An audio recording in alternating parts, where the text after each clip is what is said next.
novamente. Mas toda vez que nos dizem vamos à casa do Senhor, nós nos alegramos, amém? E quantos estão aqui alegres nessa noite?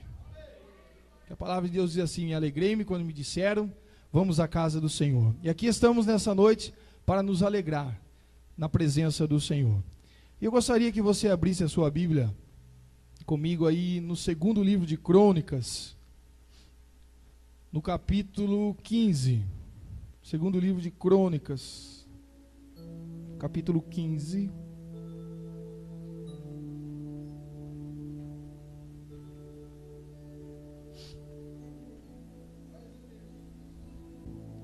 Então veio o Espírito de Deus sobre Azarias, filho de Obede, e saiu ao encontro de Asa e disse-lhe: ouvi-me, Asa, e todo o Judá e Benjamim, o Senhor está convosco, enquanto vós estáis com ele, e se o buscardes, o achareis, porém, se o deixardes, vos deixará. Amém? Pode colocar a sua Bíblia do lado aí. Esse versículo faz parte de um contexto muito grande, um desfecho de um longo período em que o povo de Israel vivia, o povo de Judá vivia um momento conturbado, um momento difícil, por tantas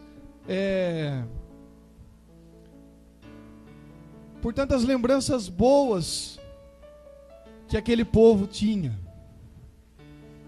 Haviam se passado talvez 20 anos do reinado de Salomão, e no reinado de Davi e do rei Salomão, o povo só conheceu vitórias, conquistas, embora o reinado de Davi tenha sido conturbado, mas foi um reinado vitorioso.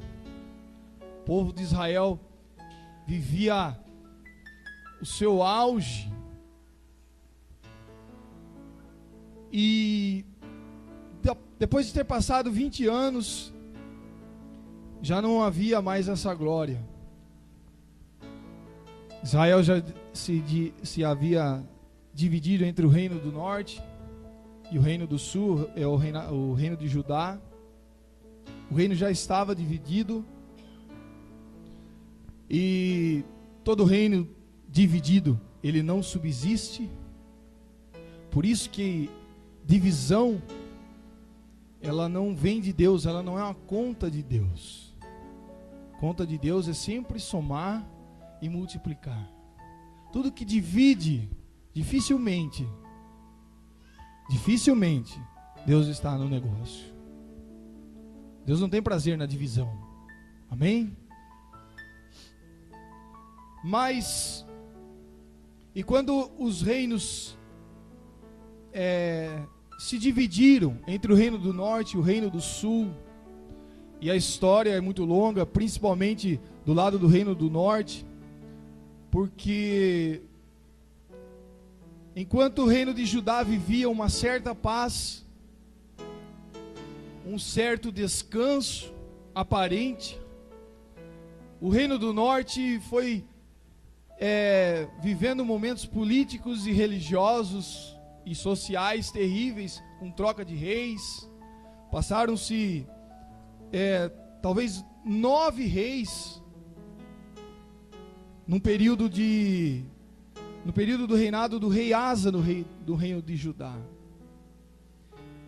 Enquanto no reinado do rei Asa havia essa certa paz, essa tranquilidade, o reino do norte vivia problemas. 9 reis haviam se passado, 18 guerras civis, tudo consequência da divisão, tudo da consequência de atos não pensados, tomados pelo homem. Às vezes nós não entendemos catástrofes como essa que aconteceram hoje à tarde. E às vezes as pessoas nesse momento se lembram e perguntam onde que Deus estava quando caiu essa árvore em cima dessa casa ou em cima desse carro. Deus está onde Ele sempre esteve. A natureza, ela reclama por consequências promovidas pelo homem, pela mão do homem. E as coisas vão acontecendo naturalmente, porque a natureza, ela também clama, ela reage. Nós vivemos os dias de hoje baseado em atitudes, em decisões que tomamos há anos atrás. Vivemos os nossos dias de hoje baseado naquilo que fizemos lá atrás. Colhemos hoje aquilo que plantamos lá atrás. Então estamos vivendo aquilo que realmente escolhemos viver. Se as coisas não estão saindo bem do jeito que gostaríamos que ela estivesse saindo, é porque de repente não tivemos tomado a decisão certa no momento em que deveria ser tomado algumas decisões. Isso estava acontecendo certamente com o povo de Israel. Começaram a se enfraquecer. Um reino tão forte, poderoso, rico, de repente começou a se ver em ruínas. Começou a se ver em tragédias, em guerras, em contendas.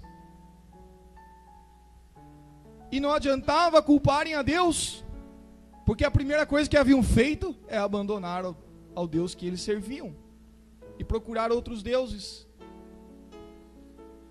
Queridos, às vezes nós, na trajetória da nossa vida, tomamos essas decisões que nos fazem caminhar por caminhos difíceis que nós mesmos escolhemos caminhar.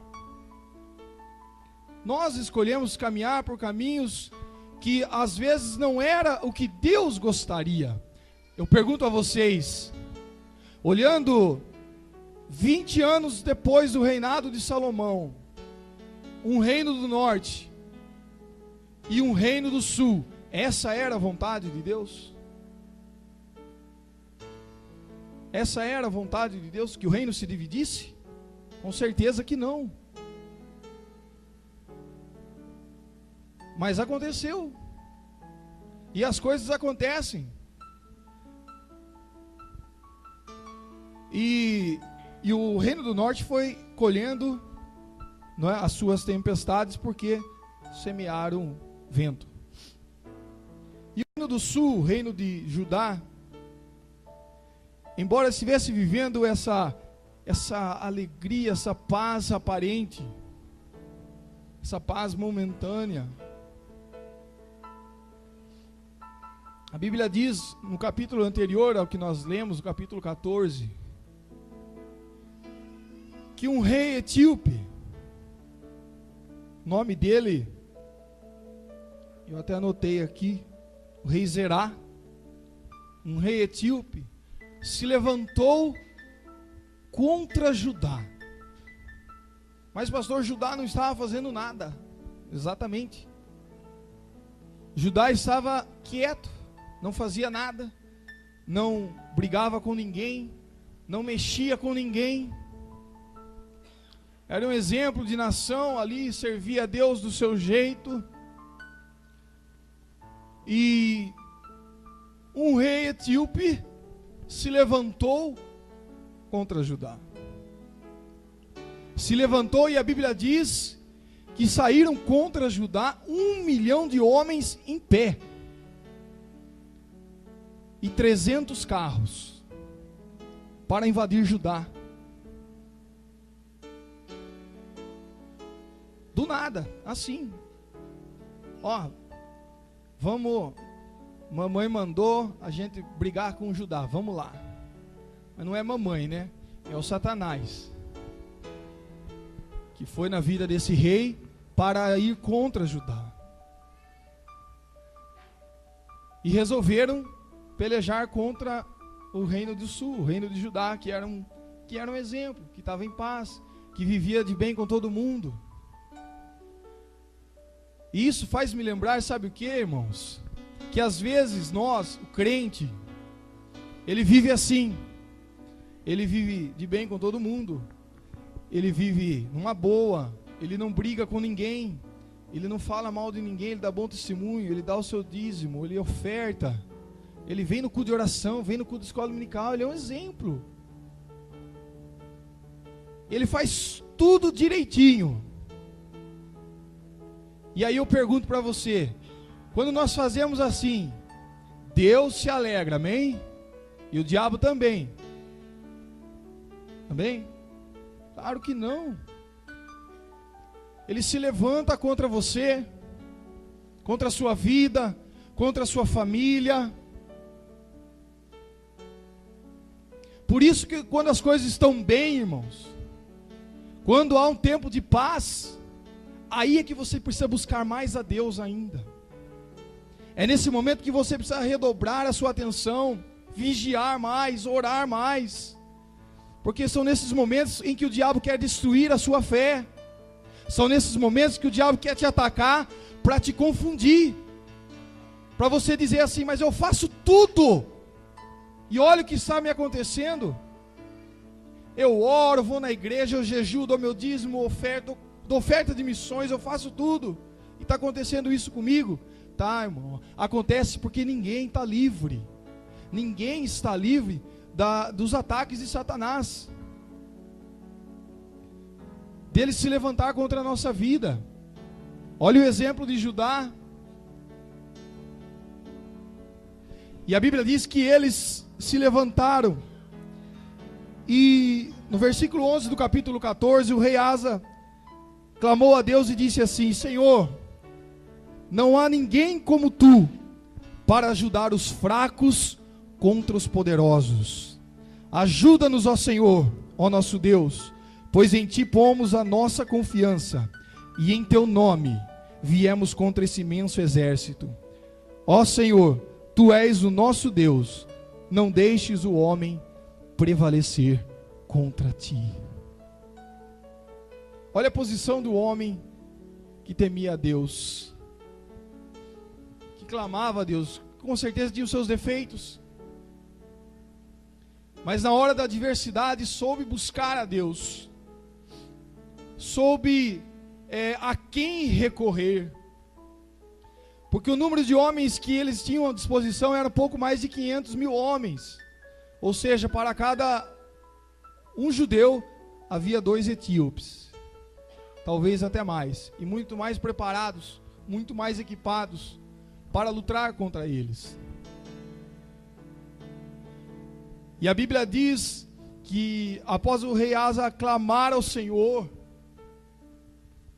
depois de ele ter clamado e colocado a sua confiança no Senhor, a Bíblia diz que o Senhor feriu aqueles etíopes na frente deles, sem que eles fizessem nada. A Bíblia não diz: somente com os teus olhos olharás e verás a recompensa dos ímpios. O Senhor é a nossa justiça, querido. É Ele quem peleja por nós. Quando nós estamos em momentos de adversidade, nós devemos entender e fazer como o rei Asa, e clamar ao Senhor e colocar no Senhor a nossa confiança. Colocar em Deus e depositar no Senhor a nossa confiança. Não foi assim que ele disse? Ele disse: Senhor, nada para ti ajudar, quero poderoso, quero de nenhuma força, mas ajuda-nos, ó Senhor. Asa olhou para Deus e disse: Senhor, nos ajuda. E talvez diante daquela situação, do desfecho do que aconteceu, queridos, quem sabe os coraitas não tenham escrito o Salmo 46, vendo e presenciando um ato como esse. Quem sabe eles não escreveram o Salmo 46 e disseram: o Senhor, Deus é o nosso refúgio, socorro bem presente na angústia. Portanto não temeremos, ainda que a terra se mude, e ainda que os montes se transportem para o meio dos mares, ainda que as águas rujam e se perturbem, ainda que os montes se abalem com a sua braveza. Há um rio cujas correntes alegram a cidade de Deus. Oh, aleluia! O santuário da morada do Altíssimo, Deus está no meio dela, não se abalará, Deus a ajudará ao romper da aurora. Os gentios se embraveceram, os reinos se moveram, ele levantou a sua voz e a terra se derreteu, aleluias. Eles presenciaram um ato como esse. Os gentios se esbraveceram, os reinos se moveram, mas o Senhor levantou a sua voz e a terra se derreteu, aleluia. Querido, é só Deus que pode fazer isso. Só Deus pode mover a terra ao nosso favor. E eu vou te dizer uma coisa, se preciso for, Deus move a terra ao seu favor, aleluia. E eles ainda continuaram escrevendo, dizendo: o Senhor dos exércitos está conosco, o Deus de Jacó é o nosso refúgio. Vinde, contemplai as obras do Senhor, que desolações tem feito na terra. É claro, eram mais de 1 milhão de etíopes feridos na frente deles. Ele faz cessar as guerras até o fim da terra, quebra o arco e corta a lança, e queima os carros no fogo. Queridos, eu quase posso afirmar que os coraitas estavam ali, nesse momento dessa batalha, para escreverem o Salmo 46. Com tanta certeza, ele faz cessar as guerras até o fim da terra, quebra o arco, corta a lança e queima os carros no fogo, aleluia, sem que eles fizessem nada. Aquietai-vos e sabei que eu sou Deus, serei exaltado entre os gentios, serei exaltado sobre a terra. Porque 1 milhão de etíopes voltaram para casa, dizendo: fomos abatidos pelo Deus de Israel. Eles não foram abatidos pelos judeus, eles não foram abatidos e não perderam a batalha pelas mãos dos judeus, mas foram abatidos pelas mãos do Todo-Poderoso, aleluia. O Senhor dos exércitos está conosco, o Deus de Jacó é o nosso refúgio. Queridos, e após uma vitória como essa, após um momento como esse, a Bíblia diz, e nós acabamos de ler: então veio o Espírito de Deus. Oh, aleluias. Querido, depois da batalha, depois da guerra, depois de vencer, de ver o milagre, ainda veio o Espírito de Deus. E o Espírito de Deus está aqui nessa noite, aleluia. Se você está em guerra, está em batalha, está em luta, está na prova, mas o Espírito de Deus está sobre nós, aleluia. Nós vivemos em batalha, vivemos em guerra, mas nós sabemos que então vem o Espírito de Deus. E a Bíblia diz que então veio o Espírito de Deus sobre Azarias, filho de Obed. Queridos, no momento oportuno, no momento de renovação de aliança, porque talvez naquele momento, ainda que eles estivessem em paz, ainda que eles estivessem num momento de bonança, talvez eles não estivessem andando como Deus gostaria. Talvez a comunhão deles com Deus não fosse a comunhão que Deus gostaria. Às vezes nós somos enganados pelo nosso ativismo. Eu converso muito sobre isso com a Esther. Essa vida agitada que a gente tem. Eu tenho uma vida muito corrida na empresa, e depois fui inventar esse negócio de estúdio na igreja, e agora tem que tomar conta. E você fica num ativismo muito grande, e você se deixa levar pelas questões que envolvem aquilo que você está envolvido, e fica embaraçado. Mas você pode vir de segunda a segunda na igreja e não tem intimidade com Deus. Tem gente que pode estar de segunda a segunda na igreja, faz de tudo, mas não tem intimidade com Deus. E Deus, Ele quer, querido, relacionamento, intimidade. O que Deus quer de mim e de você é o que Ele disse aqui. E saiu ao encontro de Asa e disse-lhe: talvez naquele momento Quando o rei Asa viu que Azarias vinha ao seu encontro, ele já, e vem uma profecia: eis meu servo, que você é um homem valente, eis que você é um soldado guerreiro, um rei poderoso. Talvez o rei Asa estava esperando que Deus falasse de uma forma que o exaltasse. Mas a Bíblia diz que do Senhor é a guerra, não é do homem. A nossa luta não é contra a carne, contra o sangue. A nossa luta não é contra os homens, mas a nossa luta são contra as hostes espirituais da maldade, potestades, principados que habitam nas regiões celestiais. Querido, a sua luta, não tenha medo, ela é contra o diabo. A sua luta é contra o inferno. E quando alguém se levanta contra você, não olhe para ela, pense que por trás dela o inferno está se levantando para te abater. Levante a sua cabeça e leia o Salmo 46, faça como os filhos de Corá: Deus é o meu refúgio e Ele é a minha fortaleza, por isso eu não vou temer, ainda que a terra se mude. Aleluia. E queridos, e quando o rei Asa esperava então a profecia, quando ele esperava aquela palavra que o profeta vinha lhe trazer, ele ouviu o profeta dizer: ouvi-me, rei Asa, e todo o Judá. E ele então disse 3 fatos que são eternos e são imutáveis. Ele disse para o povo: o Senhor está convosco, enquanto vós estáis com Ele. E se o buscardes, o achareis.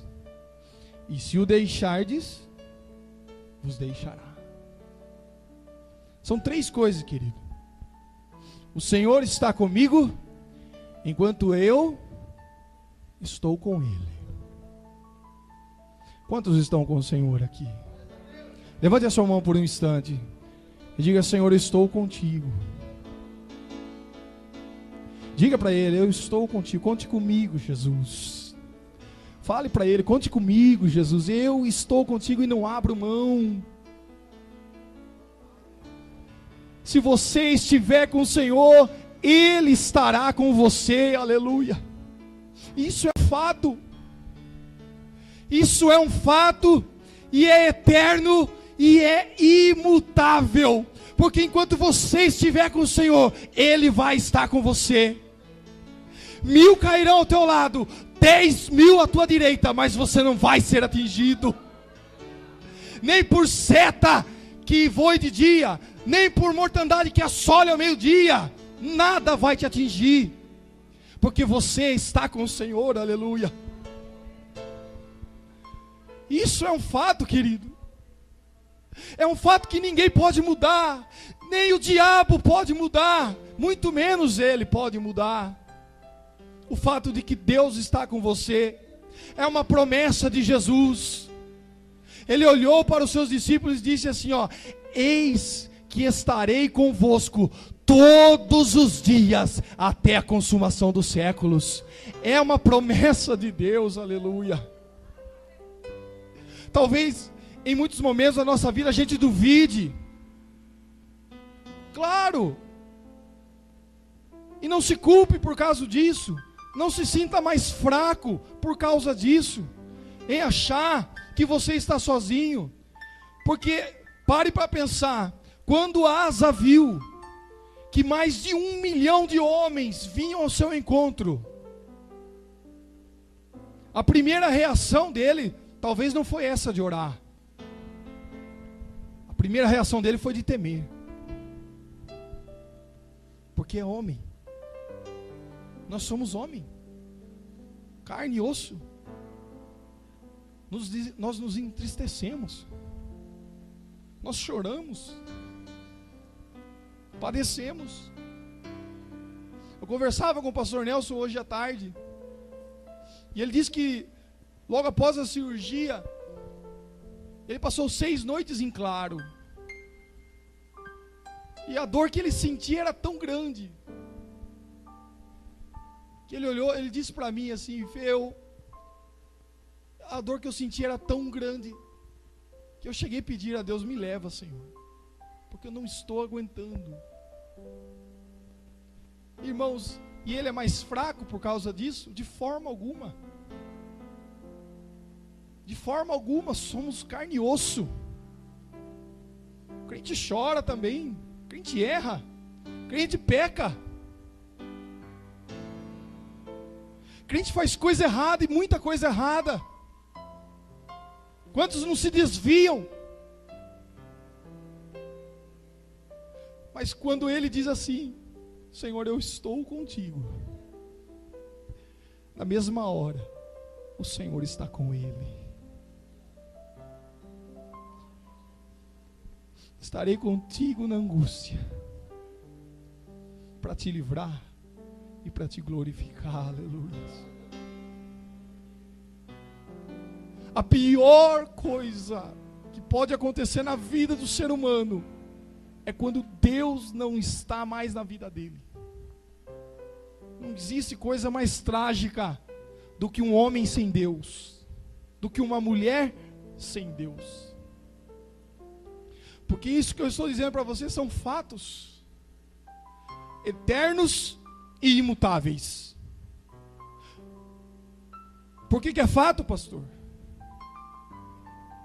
Porque se você está com Deus, Deus está com você, e isso é prova na Bíblia, do Gênesis ao Apocalipse.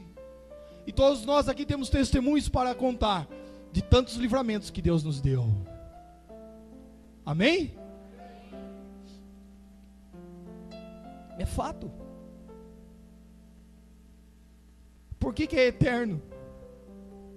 Porque se você está com Deus, você vai estar com Ele eternamente. Não é só agora, querida. Não é só essa vida que a gente está vendo aqui, não. Não é esse momento que nós estamos vivendo. Não é esse tempo Cronos. É o tempo Kairos. Não é só aqui. É para a eternidade. Você pode dar um glória a Deus por isso? Dizer obrigado, Jesus, porque é para sempre. É para sempre. Por isso que é um fato eterno. E por que é imutável? Porque só depende de você. Se você disser: eu vou até o fim, o Senhor vai contigo até o fim. E esse fim não tem fim. É eterno e imutável. Ninguém pode mudar, só você.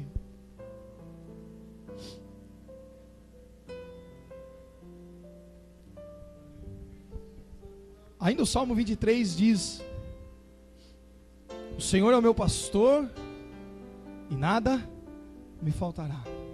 Deitar-me faz em verdes pastos, guia-me mansamente a águas tranquilas. Olha, vai com o Senhor. Refrigera minha alma, guia-me pelas veredas da justiça, por amor do seu nome. Ainda que eu andasse no vale da sombra e da morte, não temeria mal algum, porque tu estás comigo. Diga assim: ainda que eu ande pelo vale da sombra e da morte, não temerei mal algum, porque tu estás comigo. O Senhor está com você, aleluia. Olhe para o seu irmão e diga: o Senhor está com você. Diga para ele: o Senhor está com você. O Senhor está na sua vida. Aleluia. O segundo fato, que é eterno e imutável, o profeta disse assim: se o buscardes, o achareis.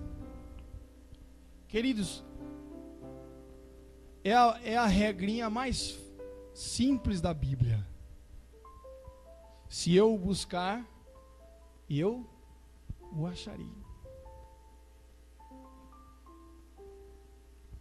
Olha no versículo 15 desse capítulo que a gente está lendo. A primeira prova está aí já no capítulo 15. Se você tiver com a sua Bíblia aberta, você vai ver. E todo o Judá se alegrou deste juramento, porque com todo o seu coração juraram, e com toda a sua vontade o buscaram, e o acharam, e o Senhor lhes deu repouso em seu redor. Aleluia. Tem uma outra tradução, querido. Tem uma outra tradução que diz assim, que eles o buscaram e o Senhor deixou que o achassem. Olha que coisa linda. Eles buscaram ao Senhor. E a tradução diz assim, e Deus deixou ser achado. Deus tem prazer naquele que o busca. Deus tem um prazer, querido, no crente que busca Ele, que busca a sua face. E a Bíblia diz em Isaías capítulo 55, que nós temos que buscar a Deus enquanto se pode achar, e invocar Ele enquanto Ele está. Quem quer buscar ao Senhor? É tempo de buscar ao Senhor, porque ainda pode achar. Se você começar a buscar o Senhor, você pode achar. E você tem que invocar, porque Ele está perto.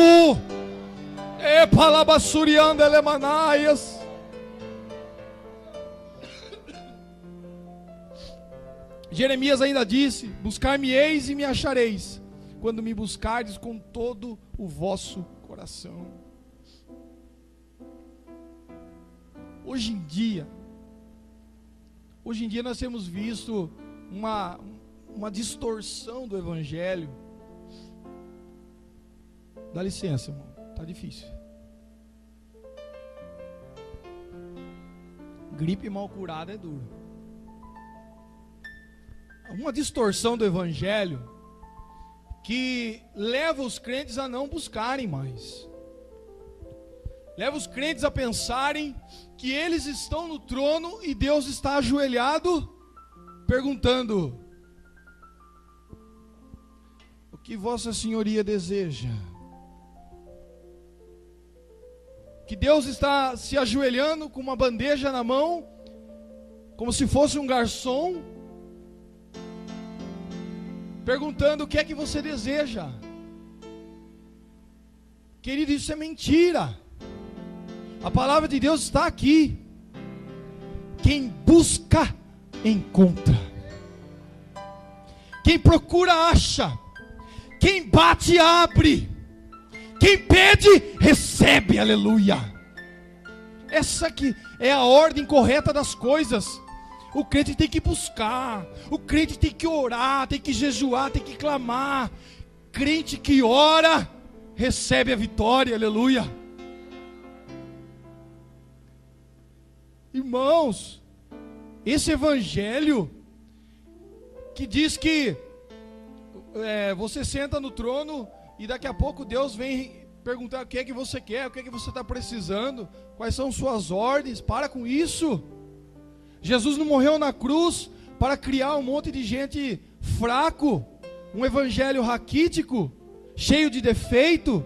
O evangelho que eu conheço é aquele que Jesus morreu na cruz para perdoar os nossos pecados, para nos garantir a vida eterna, de um Jesus que é poderoso, que cura, que transforma, que batiza no Espírito Santo e que em breve vem buscar a sua igreja. É esse o evangelho que nós conhecemos. É esse o evangelho que nós precisamos viver. Aleluia. Se me buscardes, vocês vão me achar. E isso, queridos, isso também é um fato que é eterno e imutável.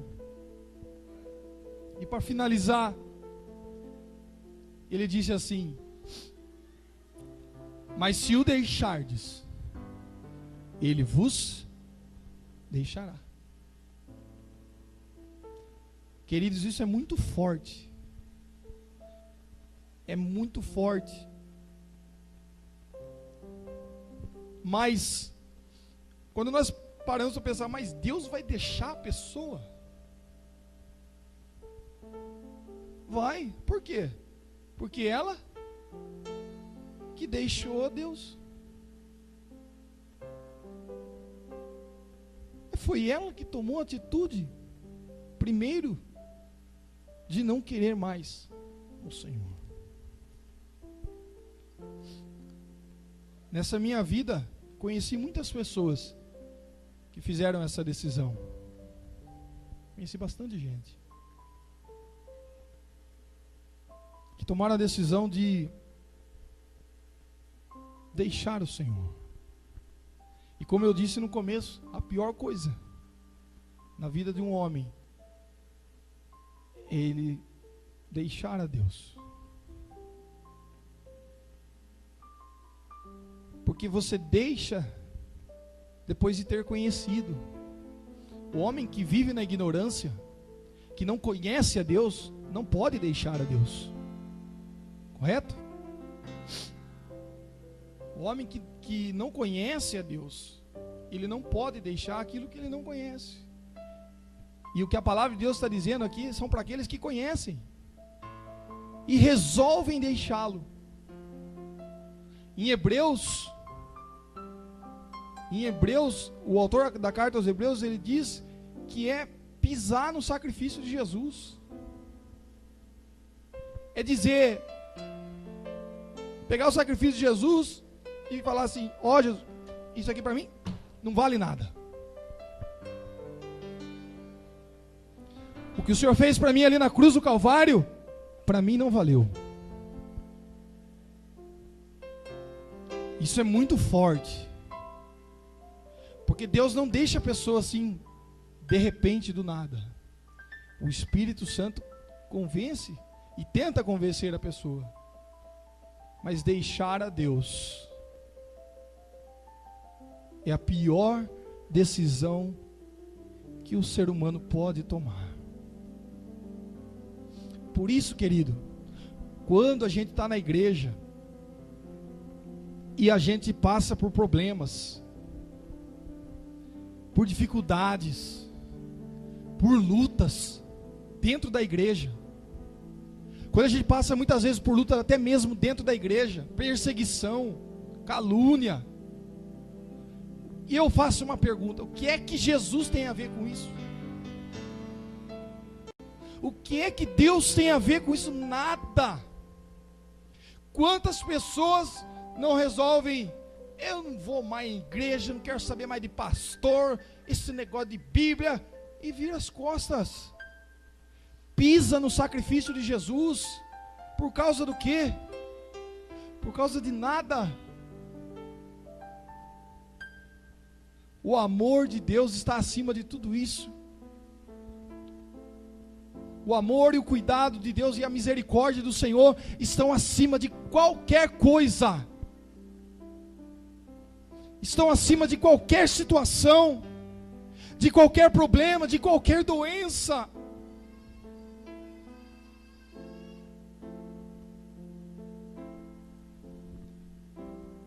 Em 2 Crônicas capítulo 7, o Senhor apareceu a Salomão e disse a ele assim: ouvi a tua oração e escolhi esse lugar para mim como casa de sacrifício. E Deus disse assim para ele: se eu cerrar os céus e não houver chuva, ou se eu ordenar aos gafanhotos que consumam a terra, ou se enviar a peste entre o meu povo, e se o meu povo, que se chama pelo meu nome, se humilhar, e orar, e buscar a minha face, e se converter dos seus maus caminhos, então eu ouvirei dos céus, perdoarei os seus pecados, e sararei a sua terra. Agora estão abertos os meus olhos, e atentos os meus ouvidos à oração deste lugar, porque escolhi e santifiquei essa casa, para que o meu nome esteja nela perpetuamente, e nela estarão fixos os meus olhos, e o meu coração, todos os dias. Queridos, o que mais chama atenção para mim nessa passagem, é quando Deus diz assim: e nela estarão fixos os meus olhos, e o meu coração, todos os dias. E quando eu leio esse versículo, o Senhor me renova, porque eu sei que na minha caminhada, no meu viver, em todos os momentos, eu sei que os olhos de Deus estão sobre a minha vida,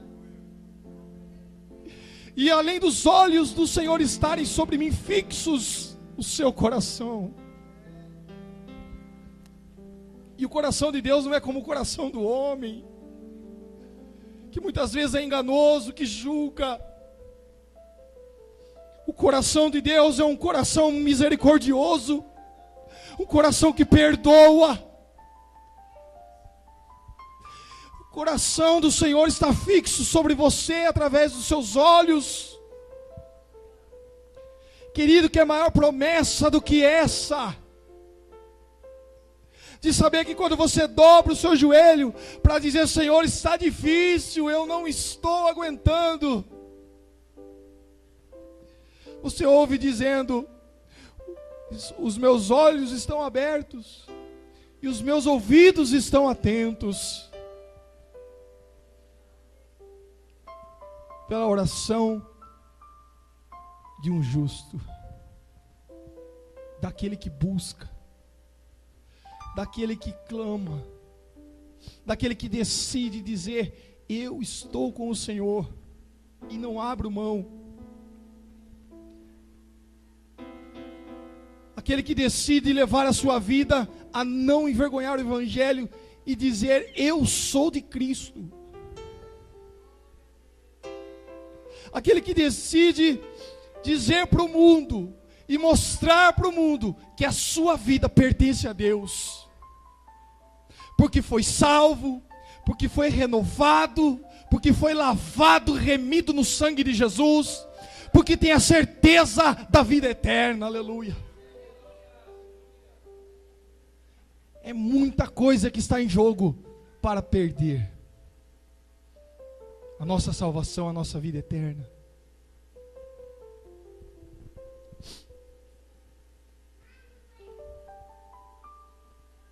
São 3 fatos eternos e imutáveis.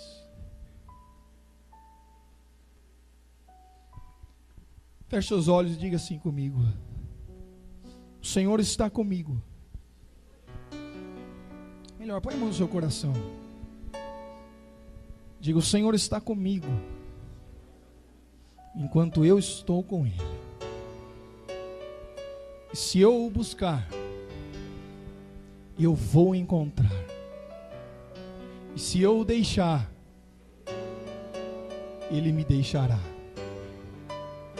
Diga assim: Senhor, mas eu não quero te deixar, eu quero te encontrar, e eu quero estar contigo todos os dias, até o dia de me encontrar com o Senhor nos ares. Quantos têm a certeza da sua salvação aqui? Levante a sua mão bem alto. Bem alto.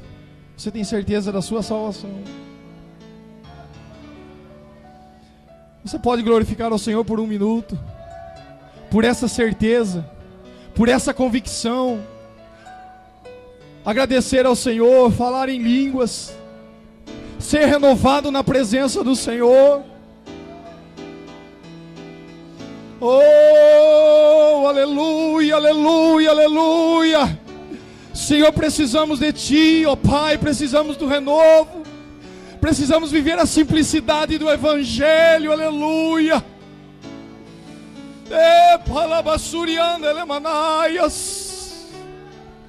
Precisamos, Senhor, ser pentecostais novamente, ser renovados no fogo, ser cheios do Espírito, falar em línguas, aleluia.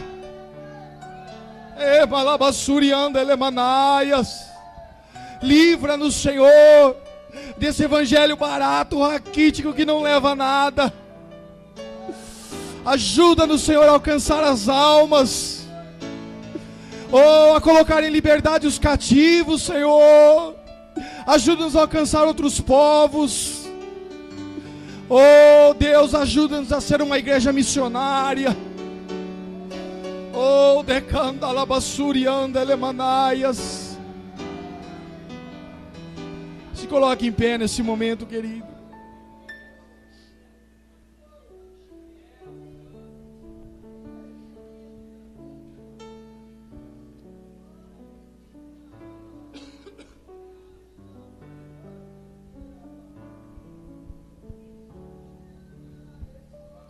Feche seus olhos por um instante, querido.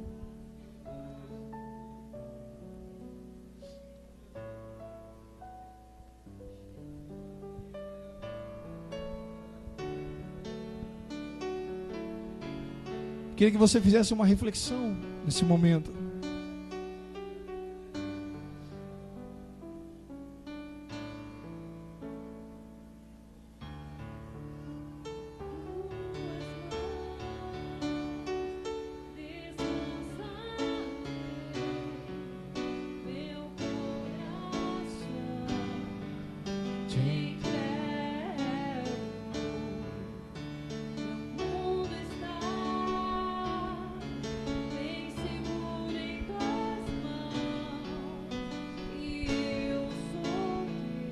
Diga para sempre. Oh, aleluia. Sim, eu creio em Ti, Jesus. Eu pertenço a Ti.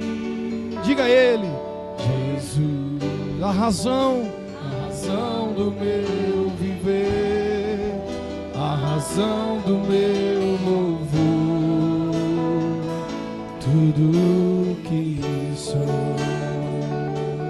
Oh, aleluias.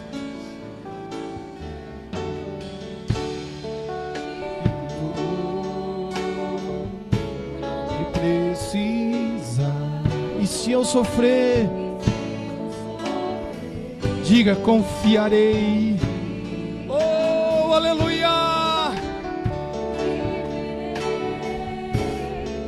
Conforme o teu querer e o teu amor, diga para sempre. Oh, levante a sua mão e adore ao Senhor. Sim, eu creio em Ti, Jesus. Diga assim, eu pertenço a Ti, Jesus. Tu és a razão do meu viver, a razão do meu louvor. Eu creio em Ti, oh Jesus, eu pertenço.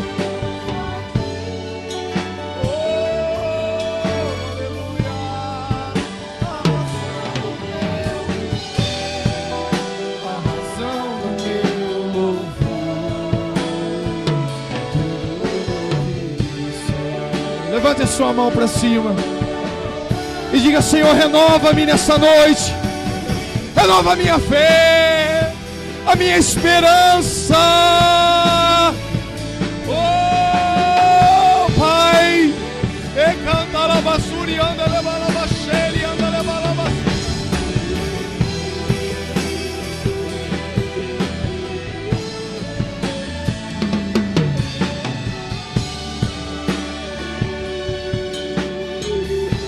Adore ao Senhor, eu te adoro, oh Deus, eu te adoro, oh Deus,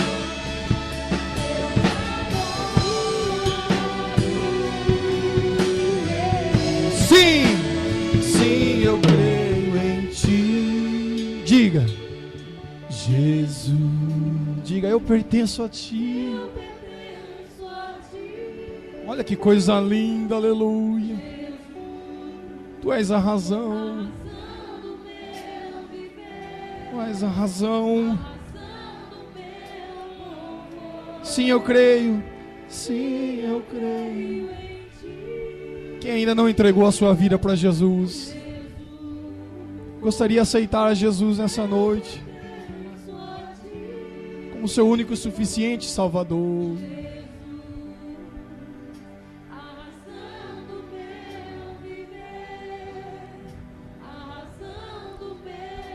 Coloque a sua mão no seu coração e diga: sim, eu creio em Ti, Jesus.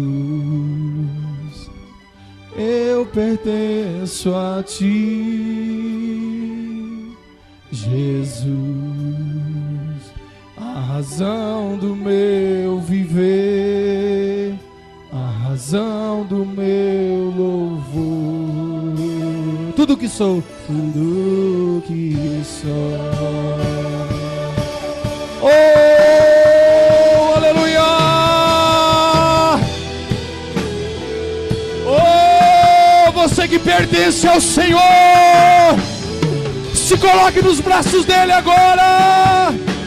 Oh!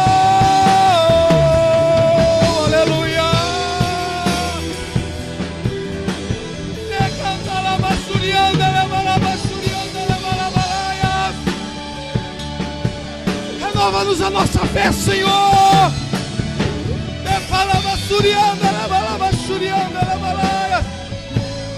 Oh, aleluia.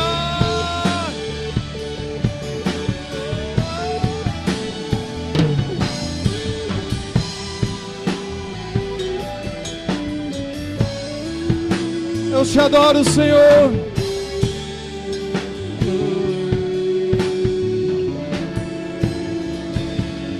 Te adoro,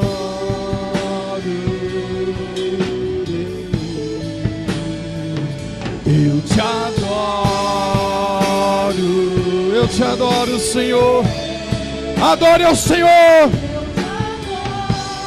na beleza da sua santidade. Eu te adoro. Adorai ao Senhor, aleluia.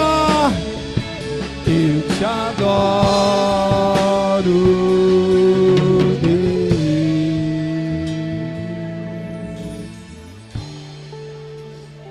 Pai, te adoramos nessa noite.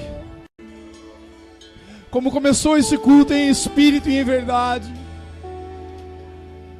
Começamos esse culto dizendo, Pai, que te adoramos em espírito e em verdade. E dissemos para te adorar, ó Rei dos Reis, foi que eu nasci. Você nasceu para adorar ao Senhor. Você nasceu para ser um adorador. Você nasceu para ser um adorador que adora a Deus em espírito e em verdade, aleluia.